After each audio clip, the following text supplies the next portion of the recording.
Bonjour à toutes et à tous, je suis Dela Abou. Heureux de vous savoir, auditrices et auditeurs fidèles à notre rendez-vous hebdomadaire. Ce matin, grande est notre joie et à Rétro 7 d'accueillir la secrétaire générale de la Convention démocratique des peuples africains, coordonnatrice de la dynamique Monseigneur Kodjro DMK, Brigitte Kafoui Adjamagbo Johnson. Le gouvernement a ouvert de nouveaux chantiers, notamment l'avant-projet de loi portant modification de la loi numéro 91-04 du 12 avril 1991 portant charte des partis politiques et l'appel à candidature à la HAC, à la CNDH et à la CENI. Il va certainement en ouvrir d'autres avec le cadre permanent de concertation qui a tenu sa première réunion le 21 janvier dernier. L'arrestation de nouveaux militants du PNP d'Achadam Tikpi qui crie à la persécution. Tels sont au plan national les sujets que nous aborderons au cours de l'entretien de ce jour. Au plan international, nous nous intéresserons à la tentative de coup d'État en Guinée-Bissau et au dernier sommet de la CEDEAO qui n'a pas osé prendre de nouvelles sanctions contre le Burkina Faso. Aurait-elle retenu les leçons des sanctions infligées au Mali? Enfin, notre invité commentera également pour nous l'expulsion par les autorités de la transition malienne de l'ambassadeur de France au Mali. Pour reprendre les universitaires Marie Kouachi et Roger Foulikoué, cet acte et bien d'autres avant posés par le gouvernement malien seraient-elles des signes que les temps ont changé? Bienvenue à toutes et à tous. Bonjour et bienvenue à vous, Madame la coordinatrice. Bonjour, Monsieur Delagbo. Bonjour à toute l'équipe de Victoire FM et bonjour aux auditrices et auditeurs de Victoire FM. Merci. Nous commençons avec l'actualité internationale. 9 jours seulement après le coup d'État qui a renversé le désormais ex-président burkinabé Roch Marc Christian Kaboré, une tentative de coup d'État a failli emporter le Bissau-guinéen Oumarou Embalo. C'était mardi dernier. Les fusillades ont éclaté autour du palais du gouvernement alors que le président Oumarou Sissoko Embalo tenait une réunion avec ses ministres. Le reste de l'histoire, c'est le président bissau-guinéen qui nous raconte cela. Oui, je voudrais rappeler que avant même le coup d'État... Ils n'ont pas réussi à rentrer. Et à ce moment, tout est sous contrôle des forces loyales. J'étais en plein conseil des ministres. Nous sommes attaqués avec de l'armement très lourd, 5 heures de temps. Et à ce moment, tout est sous contrôle des forces loyalistes. Il n'y a aucun camp qui est relié à cette tentative de coup d'État. C'est une chose isolée, mais c'est lié aussi les gens qu'on a combattus. La corruption et le narcotrafic. Ça, c'est une tentative. Pas seulement de coup d'État, mais pour tuer le président de la République et tous les cabinets. C'est une chose très coordonnée et concertée. Soudan, Mali, Tchad, Guinée, Burkina Faso. Comment expliquer ce retour en force des armées sur le devant de la scène politique que nous constatons aujourd'hui en Afrique, plus particulièrement dans les pays de l'espace CEDEAO, Madame Adjamagbo Johnson? Oui, le chef de l'État guinéen a évoqué tout à l'heure un des problèmes auxquels ce pays fait face, c'est celui du trafic de drogue qui gangrène vraiment ce pays. On a des narcotrafiquants qui sont tout puissants, c'est un lobby qui est... qui joue un rôle clé dans la vie des populations, qui influence et empoisonne, je devrais dire, la vie des populations. Mais je pense que ce coup d'État s'inscrit dans cette mouvance-là à laquelle... vous faisiez allusion tout à l'heure de coups d'État que nous connaissons depuis le Mali, la Guinée, le Burkina Faso, maintenant c'est la Guinée-Bissau. Comment expliquer? Je crois qu'à la base, il faut le dire tout de go, il y a un problème de démocratie, il y a un recul de la démocratie. Mais aussi il y a un problème de mauvaise gouvernance. Le recul de la démocratie est un phénomène qu'on observe de plus en plus dans la sous-région, alors que notre sous-région, il y a quelques années, faisait figure d'une zone vraiment exemplaire du point de vue des efforts pour instaurer une démocratie, instaurer des régimes démocratiques dans les pays.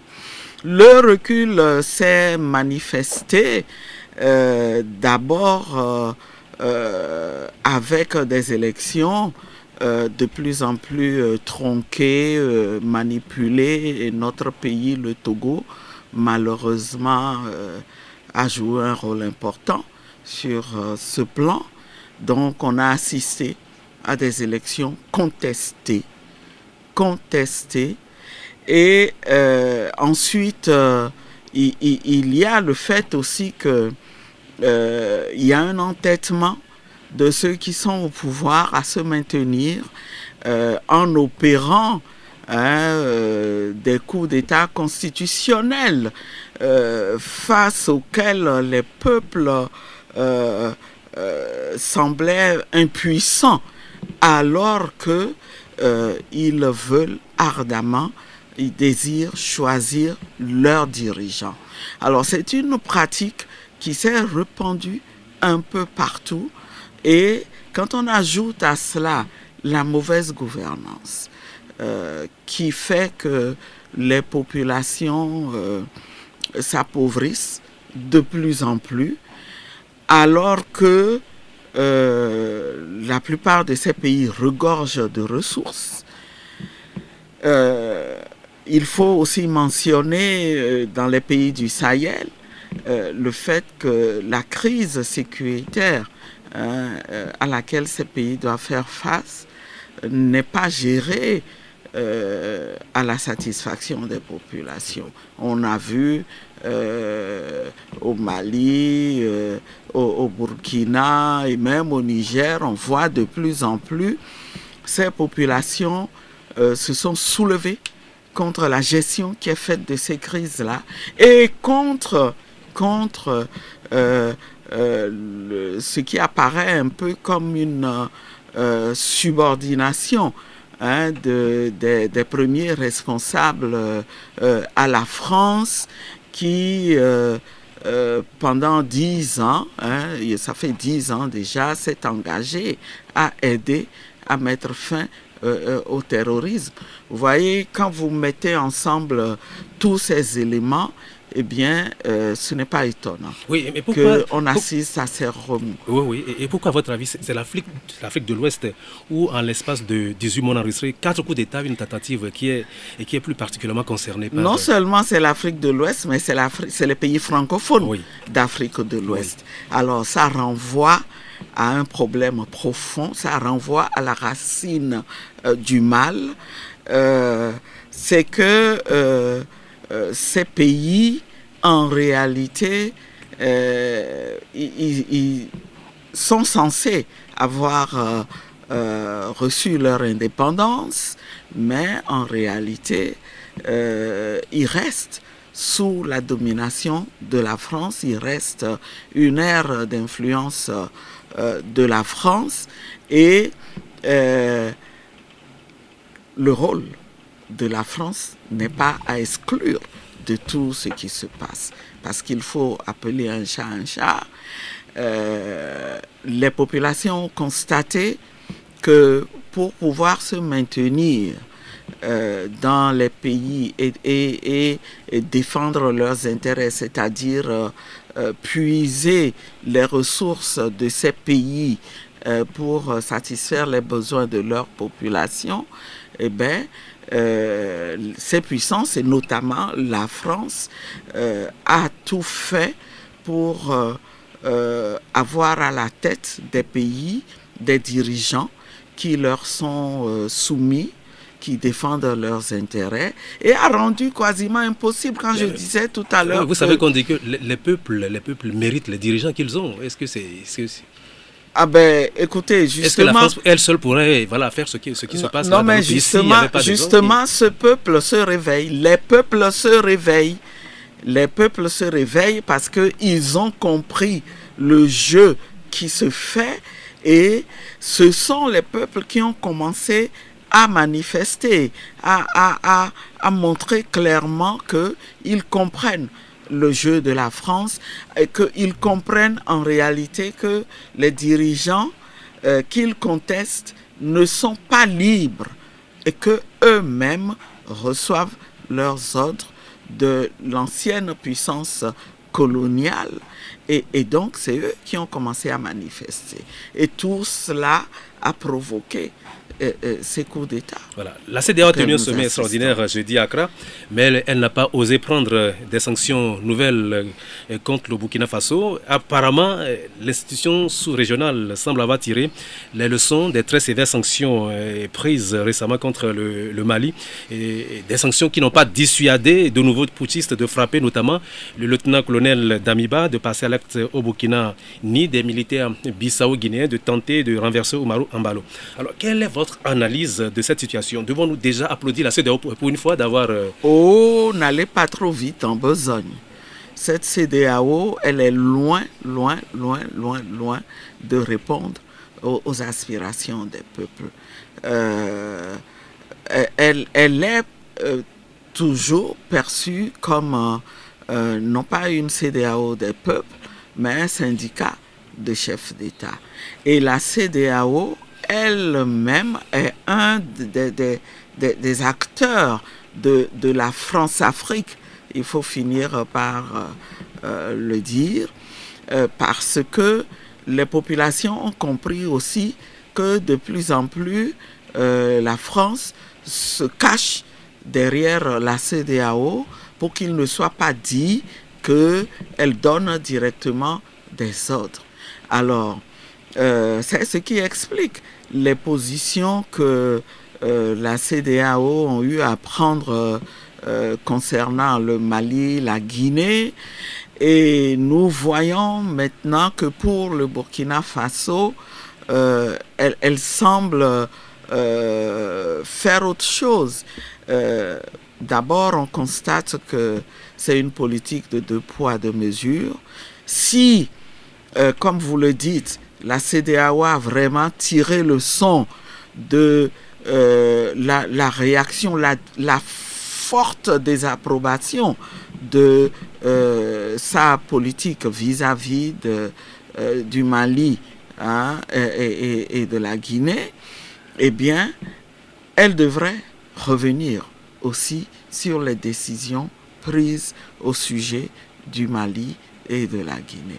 En fait, c'est une politique de 2 poids, 2 mesures, et on peut encore une fois se demander s'il n'y a pas des intérêts économiques de la France qui sont cachés derrière cette décision-là qui a été prise au sujet du Burkina, parce que il faut se le dire, c'est bien de sanctionner, c'est bien de tout bloquer, de fermer les frontières, d'interdire les transactions commerciales.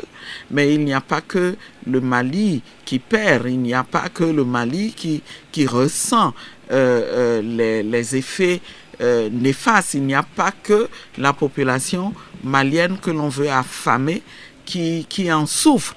La France a des opérateurs économiques, pas des moindres, qui ont des intérêts dans la sous-région et qui ont pu dire attention, ce que vous faites là, ça nous pénalise énormément.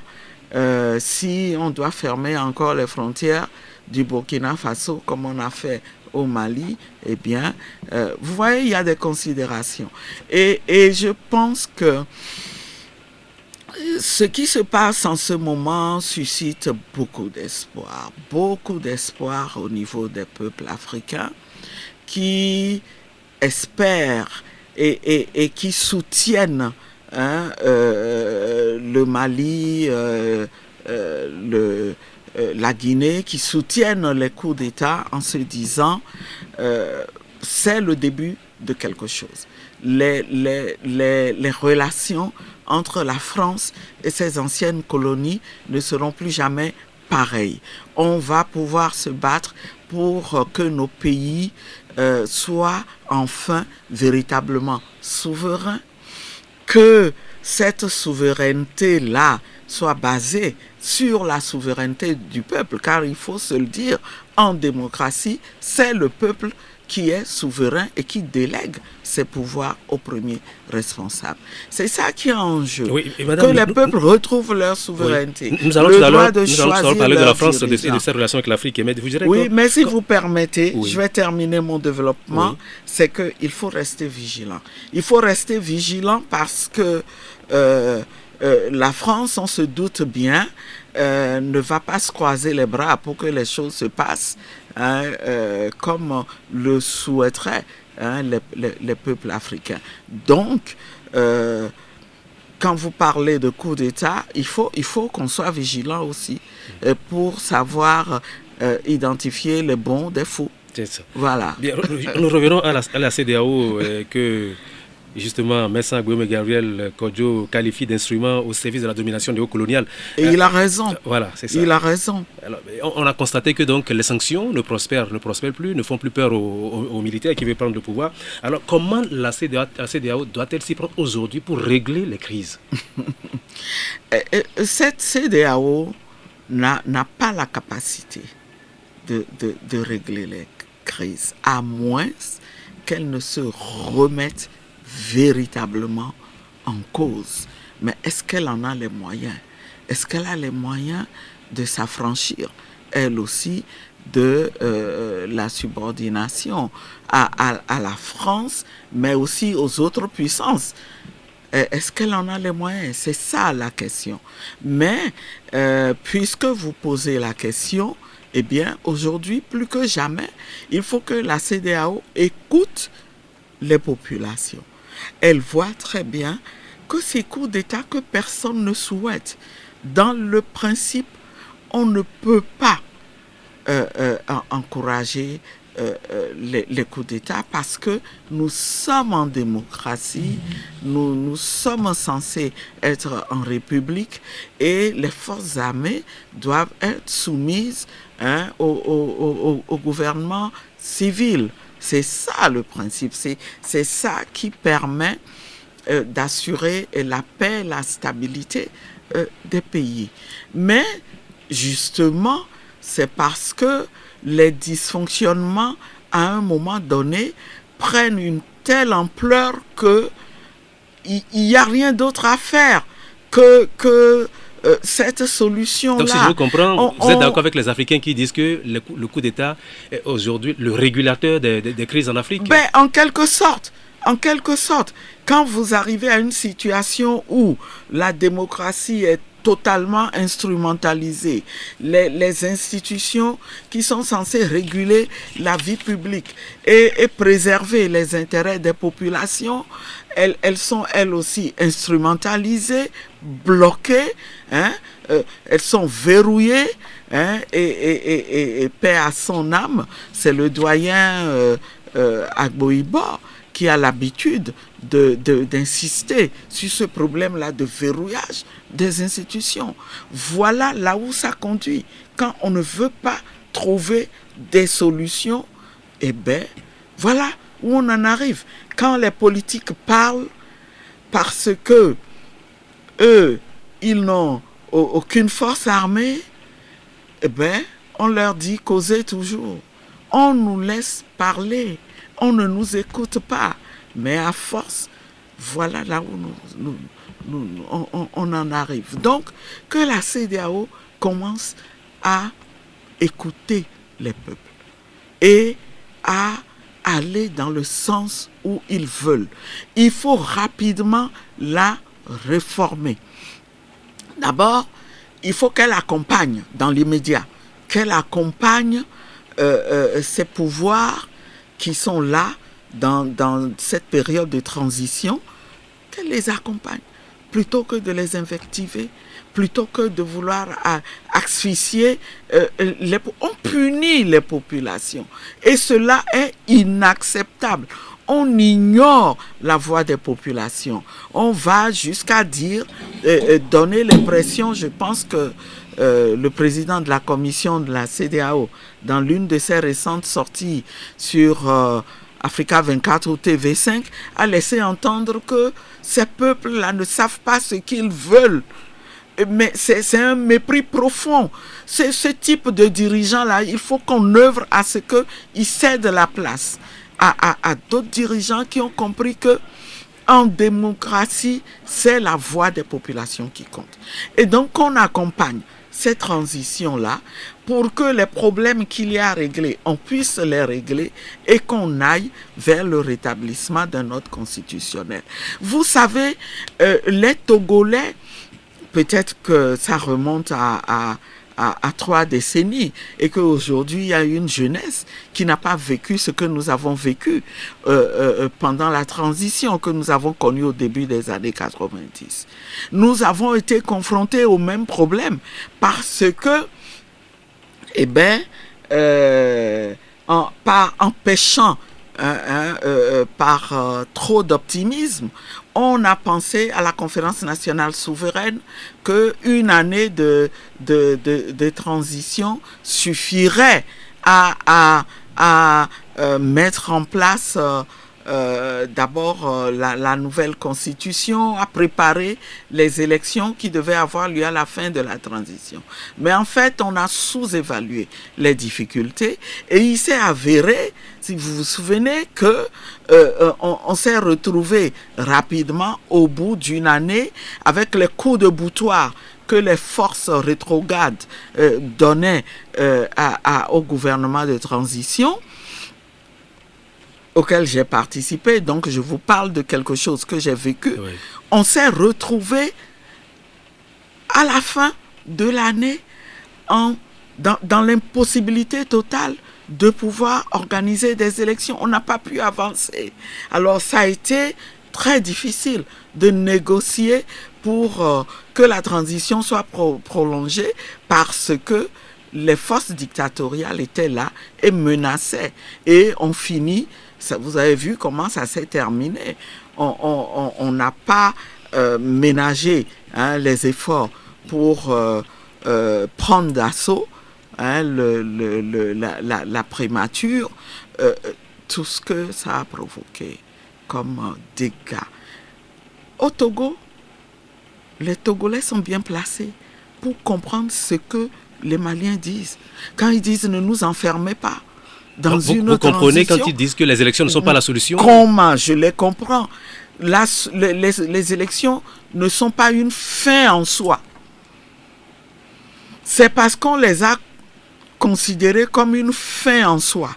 En voulant les instrumentaliser, ils savent bien, ces acteurs-là, qui sont tenants de ces thèses, savent très bien, ils n'y croient pas, ils ne croient pas à ce qu'ils disent. Comment vous pouvez organiser des élections dans un pays où plus de la moitié du territoire reste confronté au terrorisme? Comment? Si ce n'est pas parce qu'on veut précipiter les choses pour très rapidement mettre encore là-bas des gens qu'on pense pouvoir dominer. C'est ça le problème. Et le moment est venu pour qu'on appelle un chat, qu'on se dise les vérités. Bien. Alors, le bras de fer entre le Mali et la France se poursuit. Dernière illustration de cette montée de la tension entre ces deux pays. Les autorités maliennes ont expulsé lundi dernier l'ambassadeur de France au Mali. Les autorités de la transition entendent ainsi protester contre les propos du chef de la diplomatie française, Jean-Yves Le Drian, qui les qualifiait d'illégitimes de prendre et de poser des actes ou bien de prendre des décisions irresponsables. D'abord, dites-nous comment avez-vous trouvé les propos de Jean-Yves Le Drian? Oh, c'était honteux. Honteux. Venant de la part d'un si haut responsable d'un pays qui est une vieille démocratie et qui défend, qui revendique des valeurs qu'il devrait défendre ailleurs, mais c'était, comment dirais-je, au plus haut point, le ridicule. Et si j'avais été française, il y aurait de quoi avoir honte de mon pays. Mais malheureusement, vous savez, j'en parlais pas plus tard qu'hier avec quelqu'un, malheureusement, l'opinion publique dans ces pays-là ne sait pas ce qui se passe, ne sait pas ce que la France fait dans ses aires d'influence. Et je crois que c'est une responsabilité pour nous aussi de tendre la main au peuple français contre lequel les Africains n'ont rien du tout. Leur tendre la main pour faire leur éducation concernant ce que leurs premiers responsables font ailleurs. Et je suis sûr qu'ils n'accepteraient pas. Alors maintenant, dites-nous, que pensez-vous de la réponse malienne aux déclarations donc jugées outrancières et méprisables de Jean-Yves Le Drian? C'est une réponse normale. Une réponse normale. Et je dois vous dire que nous avons été très fiers d'entendre l'interview du ministre des Affaires étrangères qui a fait... Abdoulaye Diop, qui a donné des leçons de diplomatie à Monsieur Le Drian, qui finit par apparaître dans ses sorties comme quelqu'un qui a perdu ses repères. En fait, c'est comme si la France se sentait perdue et ne contrôle plus, commence à perdre le contrôle des choses. Donc, tous les Africains étaient fiers de l'interview du ministre des Affaires étrangères malien et nous sommes fiers aussi de la décision qui a été prise d'expulser l'ambassadeur malien. Qu'est-ce que ça a d'extraordinaire? C'est parce que ça vient d'un pays qui est censé être subordonné à la France, recevoir ses ordres de la France, que tout le monde trouve ça extraordinaire. Et c'était d'autant plus un juste retour des choses que, en ce moment, le Mali n'a pas d'ambassadeur en France. Et pourquoi? Parce que d'autorité, et en brimant le Mali, la France s'est opposée à ce que le dernier ambassadeur qui a dénoncé justement un certain nombre de pratiques de l'armée française au Mali, eh bien, il a été puni. La France n'en voulait plus. Son pays, pour éviter toute histoire, l'a rappelé. Mais c'était normal qu'on puisse le remplacer. On a proposé l'autre que la France refuse d'accréditer. La France a toujours refusé d'accréditer. Alors, nous sommes très fiers des actes que posent les autorités maliennes. Nous les suivons, nous les soutenons. Et c'est important. C'est important de soutenir le Mali.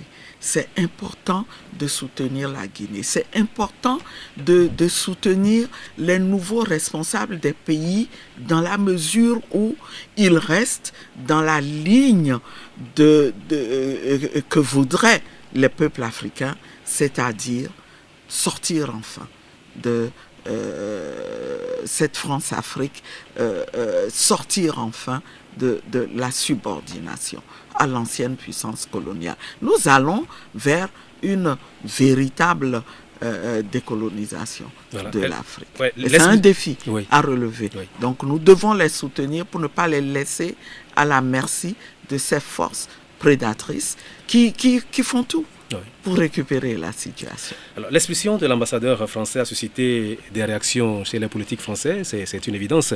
Nous allons écouter dans un premier temps le député communiste Jean-Paul Lecoq.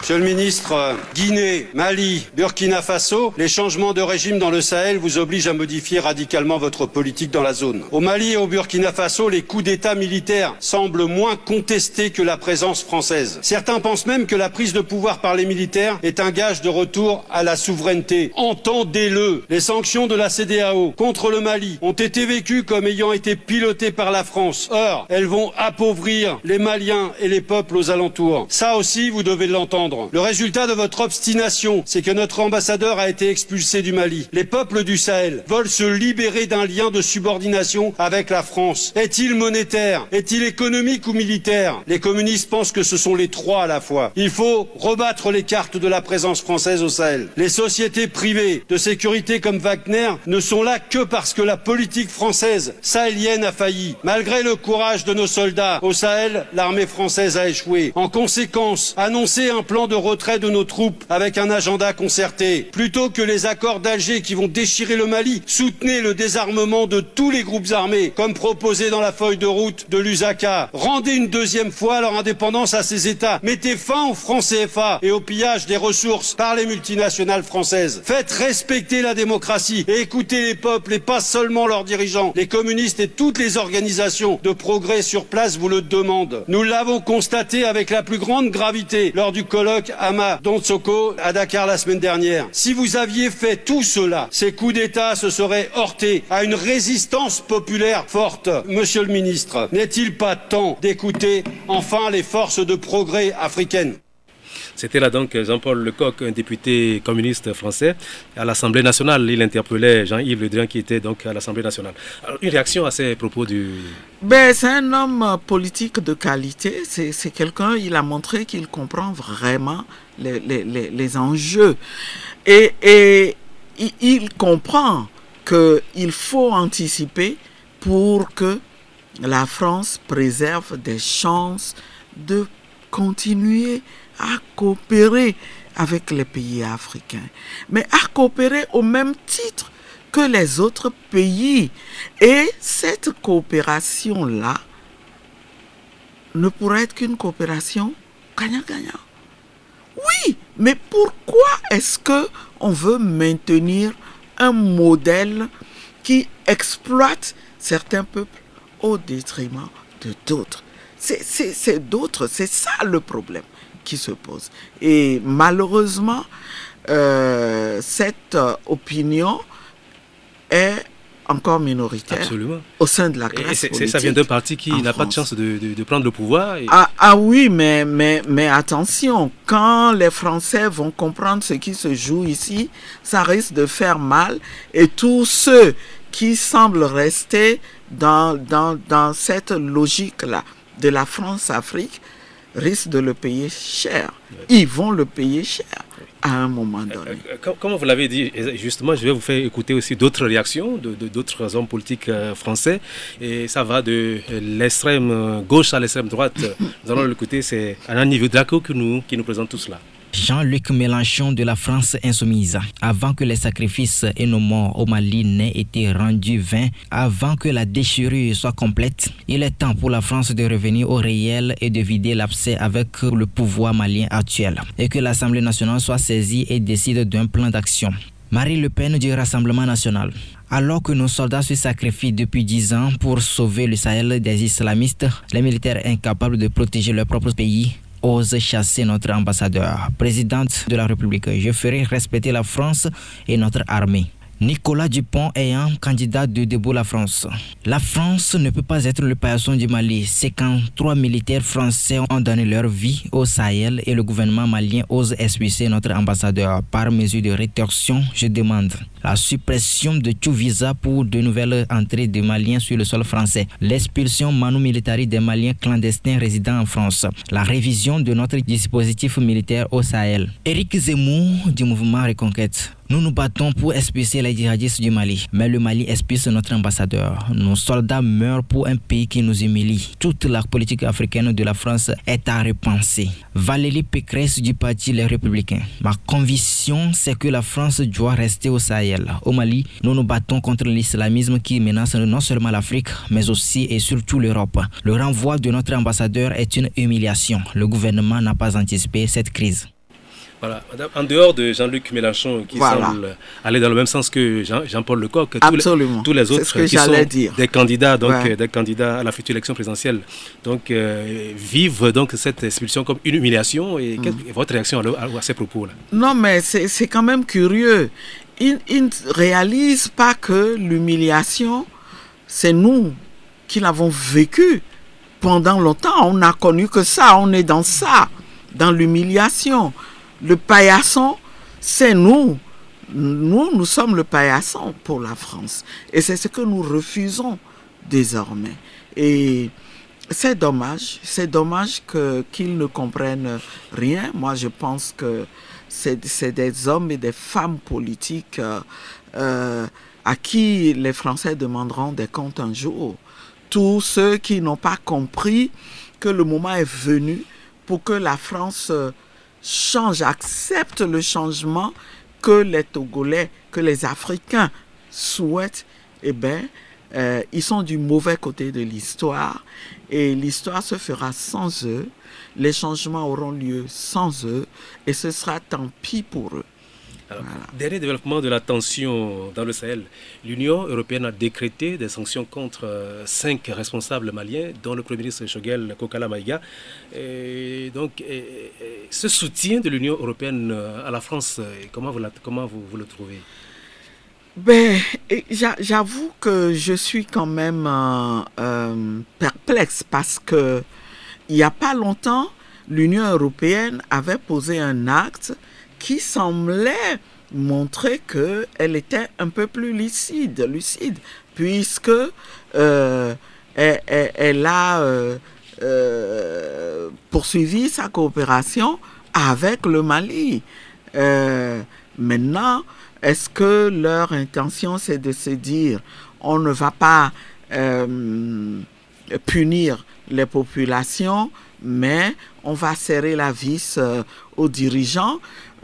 C'est classique, hein? C'est des outils qu'ils utilisent, c'est des armes qu'ils utilisent, mais j'ai bien peur que ça n'ait aucune efficacité dans le cas précis, parce que ces sanctions subodorent que les acteurs politiques ciblés ont des biens cachés dans les pays européens. Je ne pense pas que ce soit le cas. En tout cas, jusqu'à présent, ils n'ont pas montré qu'ils étaient gênés par cette décision. Oui. Et c'est dommage. Moi, je serais à la place des autres pays européens. Je comprends bien, on voit bien qu'il y a une solidarité. Mais je serais à leur place, je ferais tout pour soutenir ce changement parce qu'il va ouvrir la voie à une coopération multilatérale. Les autorités maliennes l'ont dit. D'abord, nous ne sommes pas contre coopérer avec la France. Ce que nous disons, nous voulons une coopération qui respecte les intérêts de nos populations. Nous sommes prêts à coopérer avec les autres pays de l'Europe. Nous n'avons rien contre eux. Je crois qu'ils devraient bien affiner leur analyse et comprendre qu'ils ont intérêt à se préparer à faire avec ce changement-là. Parce que tous, autant qu'ils sont, ils ont besoin de l'Afrique. Tout comme nous aussi, nous avons besoin de coopérer avec d'autres pays pour développer les pays du continent. Ce qui se passe au Mali, est-ce que ce n'est pas la preuve que le Sahel est devenu un terrain d'affrontement des puissances? Bien sûr. Et pourquoi? Parce que il y a des enjeux économiques énormes. Et donc,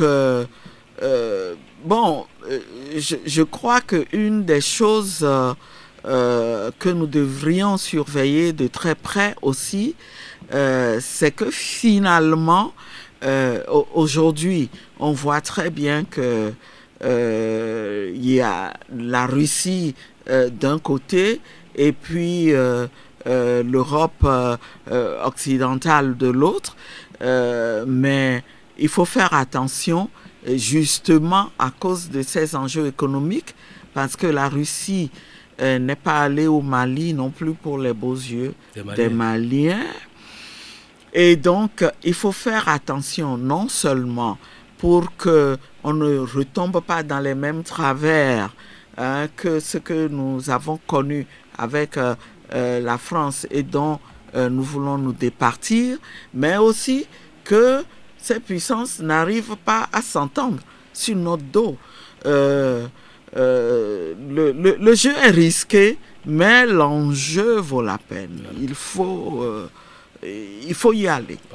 Alors je rappelle que l'invité de Rétro 7 de ce jour est la secrétaire générale de la CDPA, coordinatrice de la dynamique Monseigneur Podjoro, Brigitte Kafui Adjamagbo Johnson. Place à présent à l'actualité nationale. Voici, rappelé par Hervé Essay, certains des faits qui l'ont marqué cette semaine. Le ministre de la Communication et des Médias était face ce lundi aux organisations de la presse togolaise. Le niveau d'avancement du processus devant aboutir à la signature de la convention collective du secteur, la liberté de presse, le code de la presse et la professionnalisation des médias étaient les sujets au menu de la rencontre. Celle-ci a permis de s'accorder sur les meilleures pistes à explorer pour assurer un avenir meilleur à la presse togolaise. Les responsables des organisations de presse trouvent l'initiative louable. Écoutons Emmanuel Tomi, Isidore Akolor, Fabrice Pechesi, respectivement président de l'OPEL, du PPT et de l'OTM.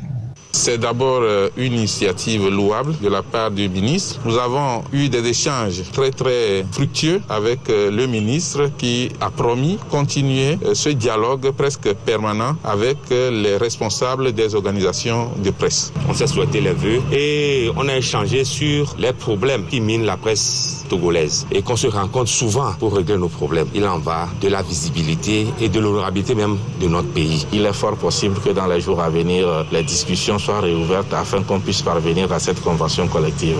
Et on a également parlé beaucoup de l'avenir de la presse togolaise, le débat autour du code de la presse et de la communication. Après leur première sortie médiatique sur la vie sociopolitique au Togo, il y a de cela 2 semaines, Nicodème Ayaou Habia, le président du parti politique Les Démocrates, et Urodjikpa Tchatikpi du Creuset national se sont de nouveau exprimés mardi en conférence de presse à Lomé. Entre autres sujets évoqués par les 2 acteurs politiques, la vie chère et les dernières arrestations des militants du PNP. Ils ont une fois encore demandé la libération des détenus politiques. Écoutons Ayaou Habia et Urodjikpa Tchatikpi. Les acteurs de la vie sociopolitique togolaise pour une lutte citoyenne regrettent et condamnent cette attitude du régime qui consiste à faire semblant de libérer 2 personnes en arrêtant d'autres en lieu et place. Il exige leur libération sans condition ni délai. Notre pays, c'est un pays dans lequel le système respiratoire du peuple, tout le système respiratoire du peuple sont bouchés. Et au-delà, nous avons alerté les tenants du pouvoir de la situation, pensant qu'ils vont prendre acte et pouvoir faire en sorte que la situation s'améliore. Le régime mène une danse qu'on appelle la saga. La saga consiste à faire un pas devant et 2 pas derrière. Nous sommes arrivés à un carrefour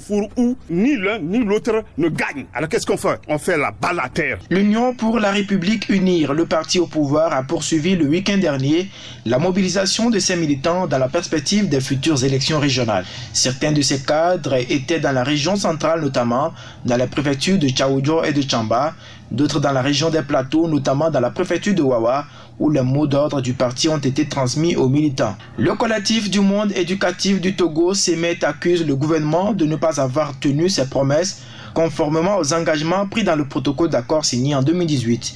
Il l'a signifié dans une lettre adressée au ministre de la fonction publique, Gilbert Bahara. L'organisation syndicale soumet donc de nouveau 2 doléances des enseignants aux autorités, notamment la réhabilitation des 174 autres directeurs toujours démis de leurs responsabilités et le versement de la gratification exceptionnelle aux enseignants. Décédé le 30 juillet 2021, le roi des Guins, Togbe Arawato Savado Zankli Lawson 8, chef traditionnel de la ville d'Aneho, a été porté à sa dernière demeure le week-end passé. Intronisé en août 2002, le roi du palais Lolan était connu comme un homme affable et très attaché au patrimoine culturel et historique des Africains. Alors, madame, une réunion, la première du cadre permanent de concertation, qui est une émanation de la CENAP, s'est tenue le 21 janvier dernier. Invité, les partis membres de la DMK ont décliné l'invitation qui leur a été adressée. Alors, si vous refusez le dialogue, la concertation, comment la classe politique va-t-elle s'y prendre pour trouver de façon consensuelle des solutions aux problèmes auxquels le pays est confronté? Nous ne refusons pas le dialogue et la concertation, mais nous voulons un dialogue sincère qui discute des vrais problèmes du Togo. Voilà, c'est ça que nous refusons. On ne veut pas servir encore une fois de caution, parce que ça fait partie aussi des mécanismes du régime pour se maintenir. Vous organisez des élections frauduleuses, il y a contestation, on va vers le dialogue parce que vous êtes coincés, on prend des décisions et on refuse de les appliquer. Et cette fois-ci, le régime fait même pire. Il fait pire dans la mesure où il banalise la crise que nous vivons, il banalise la contestation et il veut donner l'impression que tout va bien au Togo. Donc, ce dont le Togo a besoin, c'est un cadre permanent de dialogue pour discuter des problèmes qui se posent normalement dans tout pays et leur trouver des solutions avant qu'ils ne dégénèrent en crise. Or, nous ne sommes pas dans cette situation. Le cadre permanent de dialogue, le CPC, là, n'est pas le cadre adéquat pour discuter des sujets qui sont à la base de la crise que nous traversons et de leur trouver des solutions. C'est ce que nous nous évertuons à faire comprendre au régime qui fait la sourde oreille, mais cela nous inquiète.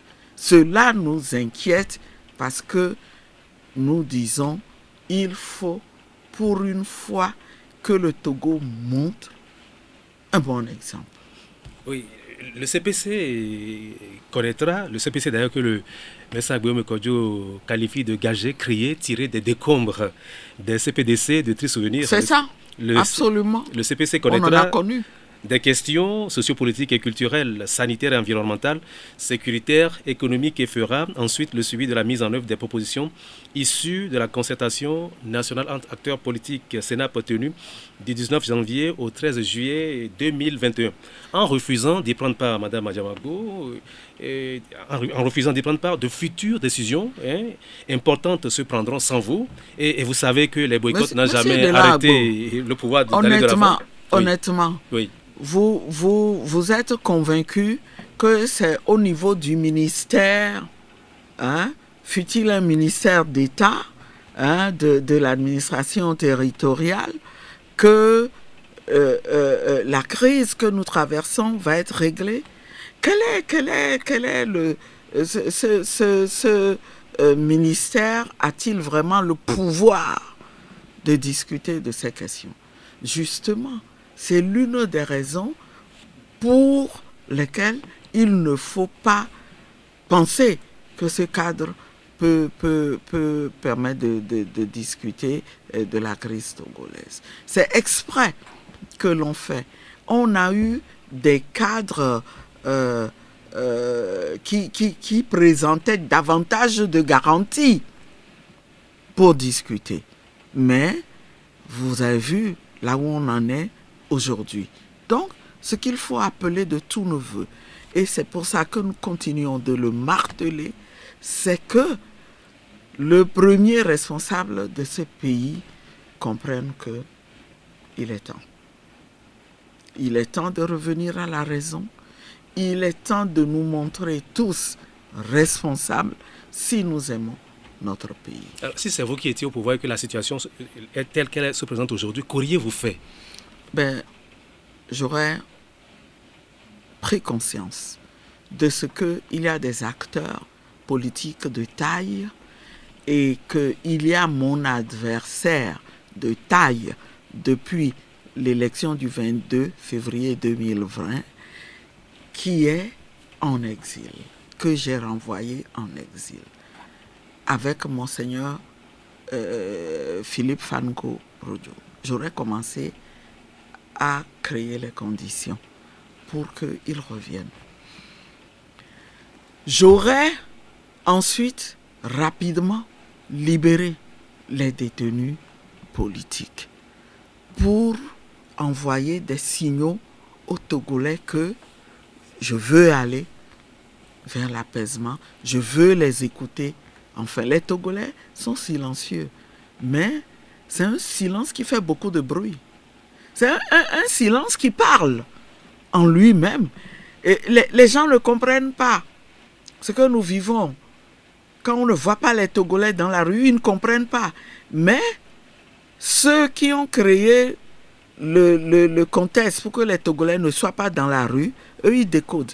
Donc, il est en mesure de comprendre que on est silencieux, mais on a une colère sourde et qu'on n'accepte pas ce qui se passe. J'aurais fait ça et puis j'aurais appelé à un dialogue. Un dialogue sous ma présidence. J'aurais pris ma responsabilité parce que j'aime mon pays. Je dirais, comme le président Kaboré l'a dit la dernière fois quand il a été pris, on nous rapporte qu'il a dit il ne veut pas que le sang de ses concitoyens soit versé. Vous voyez, c'est quelque chose pour lequel j'ai personnellement beaucoup de sympathie pour ce monsieur, qu'il ait su épargner ses citoyens. J'aurais fait ça, moi aussi, et on se serait assis et on aurait trouvé la solution. Et j'aurais fait en sorte que l'alternance que les Togolais veulent poursuivre depuis 30 ans, qui rime avec pouvoir indépendant des puissances néocoloniales, que cette alternance-là ait lieu et se concrétise. J'aurais pavé la voie. Comment? Vous n'allez pas demander à votre adversaire de vous donner le pouvoir. Ah, d'accord. Bien, à force de rester dans ce raisonnement-là, on en arrive à ce que nous observons un peu partout. Notre invité de ce matin, la coordonnatrice de la dynamique, Monseigneur Kpojoro, et secrétaire générale de la Convention des peuples, la Convention démocratique des peuples africains, Brigitte Kafui Adjamagbo Johnson. Madame, l'Union pour la République ainsi que d'autres partis mobilisent en ce moment leurs troupes sans doute dans la perspective des prochaines régionales. Allez-vous, après le train des législatives, celui des communales, laisser aussi passer le train des régionales? Je vous fais observer que nous avons participé aux élections locales. Ah, pardon. Nous avons participé aux élections locales et on a vu comment ça s'est déroulé. Le régime s'est arrangé pour s'arroger au moins 80% des communes. Est-ce qu'il s'est arrogé, il a gagné 80%? Oh, gagné, vous savez dans quel pays nous sommes. Vous savez qu'aucune élection n'a été conduite à la satisfaction. Oh, les fraudes, moi j'ai pris des gens, la main dans le sac. On les a envoyés au commissariat. Eh bien, dans l'après-midi, l'ordre est venu de Lomé de les libérer. Ils ont été libérés. Et ce n'est pas à un seul endroit que ça s'est passé. Ça veut dire que ces gens ont travaillé. Ces gens, ils étaient en mission, tout simplement. Soit ces élections ont eu lieu, les choses se sont passées comme on le sait, les résultats ne reflètent en rien l'état d'esprit des Togolais qui veulent vraiment en finir avec ce régime. Ok, mais Monsieur Agbo, avant de passer aux élections régionales, est-ce qu'on a déjà fait le bilan du fonctionnement des communes? On est d'accord, c'est la loi qui prévoit les régionales. Mais est-ce que parce que la loi prévoit, c'est forcément opportun de l'organiser en ce moment? Peut-être que ça va se discuter au CPC. Ça va se discuter où? Au CPC, c'est peut-être. Ah bon? Dans une instance où tous les partis politiques sont invités. Contrôlés entièrement par le régime.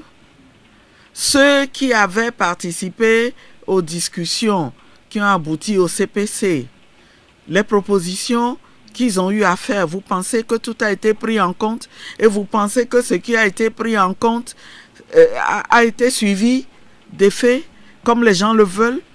Si ça avait été suivi des faits, aujourd'hui, il n'y aurait plus un seul détenu politique en prison. Cela passe. Mais je crois qu'il faut comprendre qu'il y a à la fois des arguments techniques et politiques qui montrent qu'il n'est pas opportun d'organiser des élections régionales. Sur le plan technique, tout le monde sait que les communes ont des problèmes. Est-ce qu'on a déjà fait un bilan auquel nous avons tous participé pour nous assurer que ce premier échelon-là de la décentralisation est bien posé, bien assis et qu'on peut aller de l'avant? Vous avez des communes qui n'ont même pas le minimum de moyens pour travailler. On n'a rien fait pour que les élus locaux développent une capacité de gestion et de mobilisation des ressources. Aucune capacité d'investissement.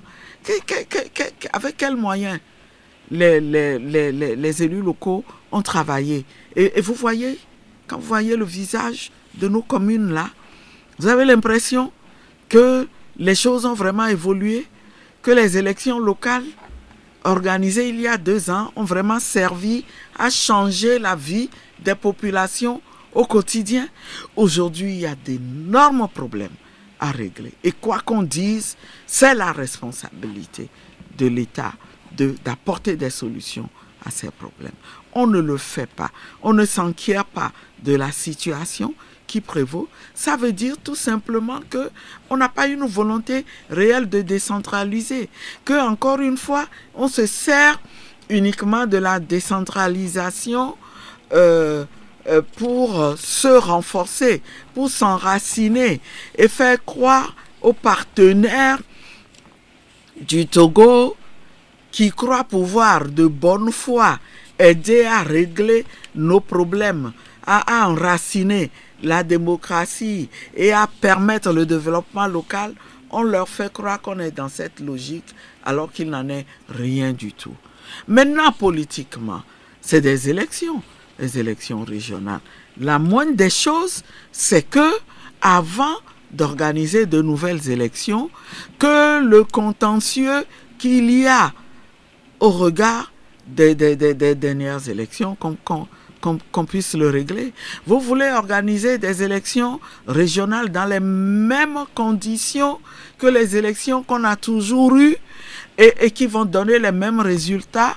Je ne sais plus dans quelle histoire, pour faire rire, on disait que un Togolais, c'était une histoire entre un Américain, un Européen et un Togolais. Et l'Européen dit non, chez nous, à 5 jours après les élections, plus tard on connaît les résultats. L'Américain qui dit non, nous c'est le même jour. Et le Togolais qui dit nous c'est 5 jours avant. C'est pas 5 jours avant. On sait d'avance les résultats de ces élections. Et on s'empresse de vouloir mettre en place une CENI qui visiblement est encore une CENI déséquilibrée. On veut la rénover, mais en gardant les mêmes tares, déséquilibrées, toujours contrôlées par le régime en place. Et c'est cette CENI-là qui va recevoir des ordres pour changer les résultats. C'est elle qui va organiser encore des élections. Comment? Monsieur Agbo, je crois qu'il faut montrer aux Togolais qu'on les écoute et qu'on veut maintenant faire les choses comme il faut, créer les conditions pour que les Togolais puissent véritablement choisir leurs dirigeants, que ce soit au niveau national ou au niveau local. C'est de ça qu'il s'agit. Et c'est dommage qu'il y ait des politiques qui jouent à ce jeu-là, qui est un jeu dangereux on ne va pas continuer à faire tout le temps la même chose et à enfoncer ce peuple. On s'empresse d'aller sur le terrain. Et bien ça, nous avons bien pris note de ce que nous tous, nous pouvons aller sur le terrain maintenant.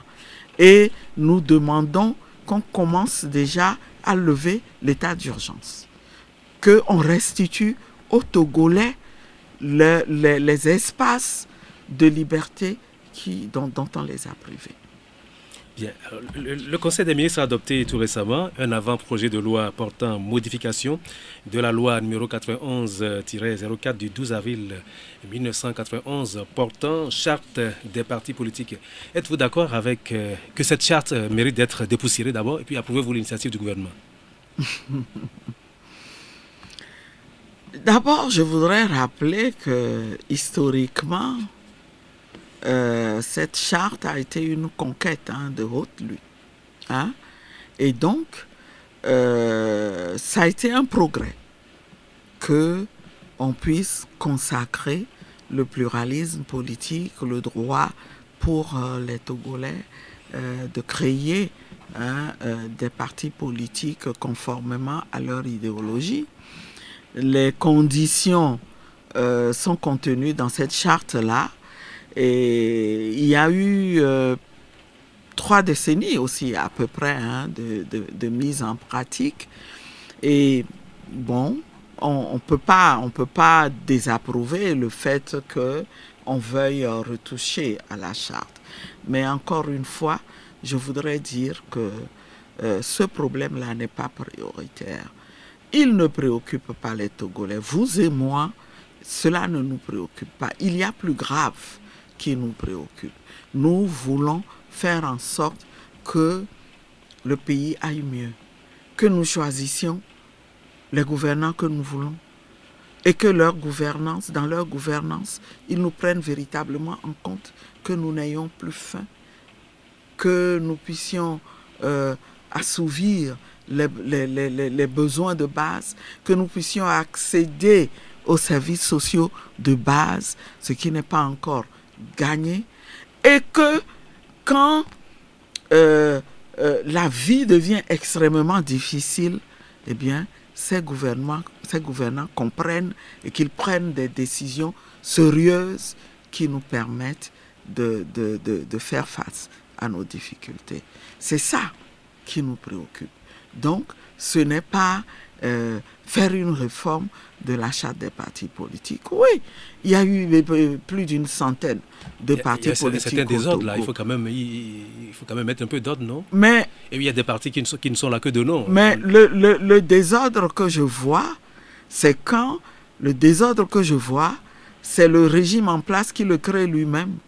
Quand il transforme, il y a des partis qui sont censés être de l'opposition, mais qu'on embarque avec soi, qui au vu, au su de tout le monde et selon un certain nombre d'indicateurs, ne sont plus de l'opposition, mais on essaye de les présenter comme étant de l'opposition. Mais c'est la loi, c'est la loi qui le permet. Le désordre, quelle loi? Quelle loi? Une loi votée par le régime. Et le désordre, le plus gros désordre en la matière, dans les rangs des partis politiques, c'est le régime qui l'a créé. À part le fait que, oui, on peut déplorer que la majorité des partis politiques qui se sont constitués ne sont pas opérationnels. D'ailleurs, certains n'ont jamais été opérationnels. Ils ont été créés de nom.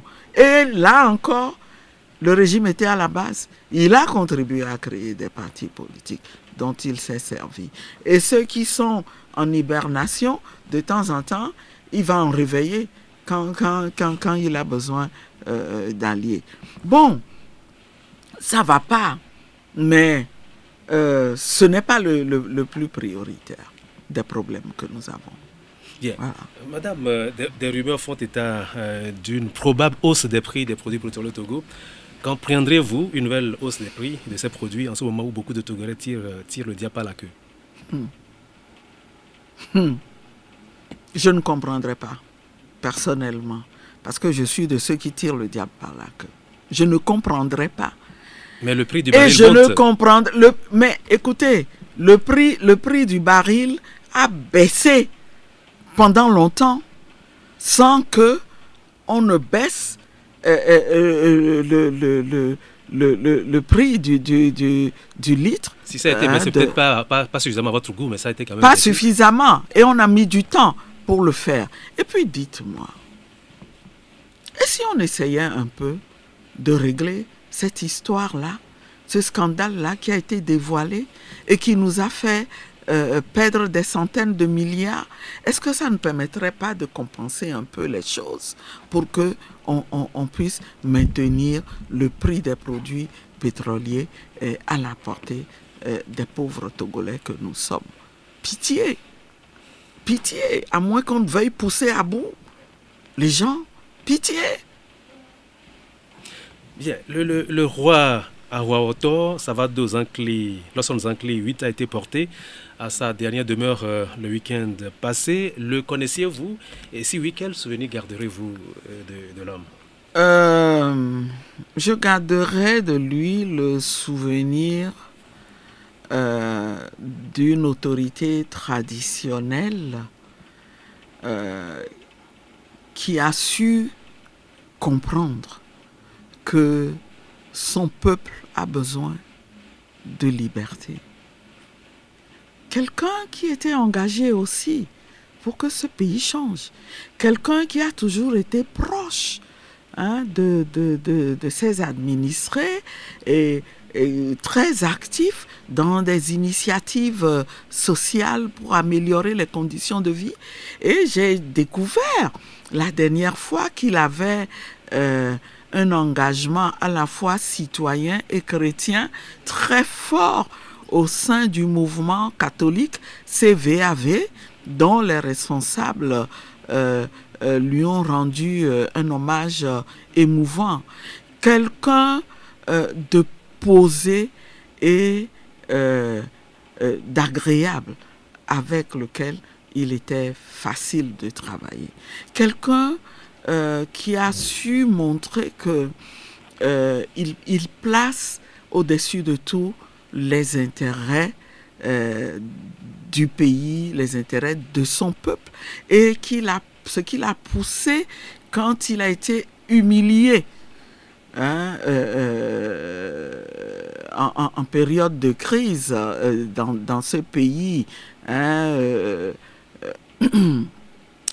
Et je pense que c'est dans les années 2005. Il a su passer l'éponge, il a su pardonner, il a supporté, et on l'a suivi à au HC, l'institut, la structure de CVJR. La CVJR. On a suivi ses déclarations et il a eu le courage de dire je n'en veux pas à ceux qui ont fait ce qu'ils ont fait. Alors c'est avec vraiment le sens du devoir et un plaisir que je suis allée lui rendre un dernier hommage. C'était samedi dernier. Et puisque vous me mettez sur ce sujet, permettez-moi de déplorer et de dénoncer quelque chose que nous avons observé là-bas. Nous avons eu le sentiment que les autorités en place n'ont pas donné à l'événement l'importance que cela méritait. Une autorité traditionnelle de ce rang devait être véritablement honorée par le régime. Est-ce que vous vous rendez compte que pendant qu'on attendait, l'assistance était là, on nous a annoncé l'arrivée de Madame le Premier ministre, nous avons entendu en vain, et puis il s'est avéré que je crois qu'on a annoncé aussi le ministre d'État, ministre de l'administration territoriale, et finalement c'est le préfet. Ils étaient peut-être appelés. Le préfet qui a prononcer le discours officiel au nom de l'État togolais, il y a véritablement un problème, non seulement par rapport au niveau de représentation, mais par rapport à la prestation de quelqu'un qui manifestement avait été pris au pied levé. Cela n'a pas donné une bonne image du tout de ce gouvernement. Ça a donné une impression de désordre et de laisser aller. Et en tout cas, les populations ont noté que leur autorité traditionnelle n'a pas reçu l'hommage qu'il fallait. Yeah. Dernier sujet de cet entretien. Madame, je ne sais pas si vous aimez le foot. Suivez-vous la Coupe d'Afrique des Nations qui se joue à ce moment au Cameroun? Je ne suis pas une fanatique du foot, mais vu l'importance de l'événement, j'ai suivi. Voilà. J'ai suivi. Et la finale oppose demain le Sénégal à l'Égypte. Alors pour quelle équipe votre cœur battra-t-elle et quel est votre pronostic? D'abord, laissez-moi vous dire que j'ai vraiment regretté que les Camerounais soient sortis du jeu, parce que le Cameroun est quand même une nation de football reconnue. Bon, j'espère qu'ils vont se consoler. Si au total... La petite finale se joue entre le Cameroun et le Burkina Faso aujourd'hui. Voilà, donc il y a des chances, c'est vrai, j'ai de la sympathie pour les deux pays, mais bon, ce serait juste si le Cameroun remportait cette petite finale-là. Maintenant, vous me demandez qui je soutiens, eh bien... Sénégal-Égypte. Je soutiens le Sénégal, qui est aussi une nation de football. Et pas plus que l'Égypte qui a déjà remporté 7 trophées au Sénégal au cœur. Oui, justement, faut passer la main. Hein, ce serait une bonne chose. Il faut que l'Égypte fasse la passe au Sénégal. C'est ça, absolument. Et cela fait très longtemps que le Togo n'a plus participé à cette messe sportive. Alors vous, président du Togo, que ferez-vous pour redonner cette lettre de noblesse au sport et particulièrement au football togolais? On va refonder. On va refonder parce que c'est évident que les Togolais aiment particulièrement le football. Et j'ai l'impression que...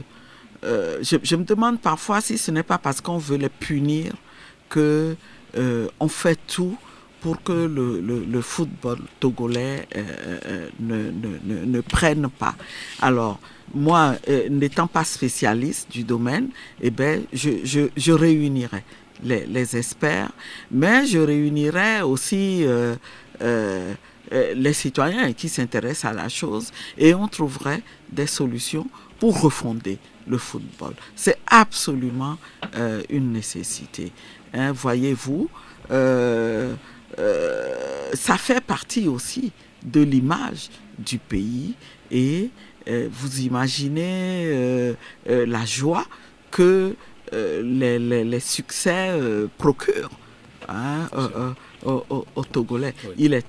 Il est temps qu'on retrouve les périodes où les Togolais jubilaient, chacun soutenant son équipe. L'étoile filante, moi c'était dans ma maison, on était tous étoiles filantes, voilà. Dito et tout ça là, et ça, non, il faut remonter le football togolais. Voilà. Voilà. Madame, avant de vous quitter, votre mot de fin.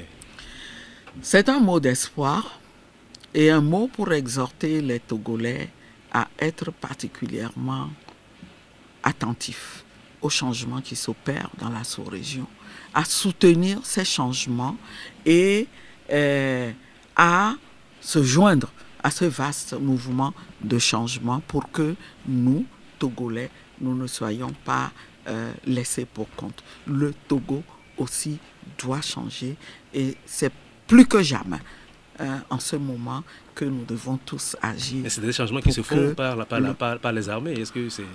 Eh bien, écoutez, ce n'est pas forcé que ce soit par les armées.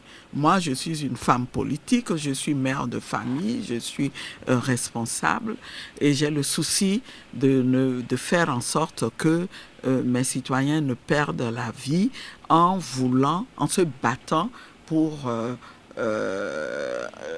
mieux vivre et pour être libre. On peut le faire autrement. Levons-nous, nous pourrons le faire. Voilà. C'est la fin de cette émission. Je vous remercie, Madame la coordinatrice, pour votre constante disponibilité. Je rappelle que l'émission est rediffusée le dimanche à partir de 11h. Auditrices et auditeurs, sachez que votre fidélité nous honore. Hervé Essay, Anani Vidirakou et notre fidèle technicien a été Messan et moi-même Dela Agbou. Nous vous donnons rendez-vous samedi prochain, si Dieu le veut. Excellent week-end à toutes et à tous. Au revoir.